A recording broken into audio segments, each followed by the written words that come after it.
एक गांव में दो बहनें माहिन और जैनब खुशी से रह रही थी। एक दिन एक जादूगर आया और उसने दोनों बहनों पर जादू कर दिया, जिससे वे गहरी नींद में सो गईं और एक सुनसान महल में कैद हो गईं।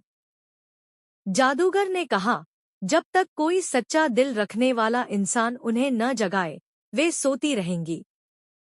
गांव वाले दुखी थे, मगर कोई भी जादूगर का मुकाबला करने की हिम्मत नहीं जुटा सका। फिर एक दिन एक बहादुर लड़का हसन गांव में आया, जो सच्चाई और साहस के लिए जाना जाता था।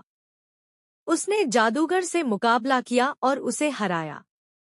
हसन ने दोनों बहनों का हाथ पकड़कर कहा, प्यार और सच्चाई हर जादू से ज्यादा ताकतवर होती हैं। यह कहते ही दोनों बहनें जाग उठीं और जादू का असर खत्म हो गया।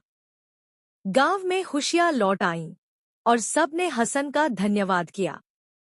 सीख: सच्चाई और प्यार हर समस्या को हल कर सकते हैं।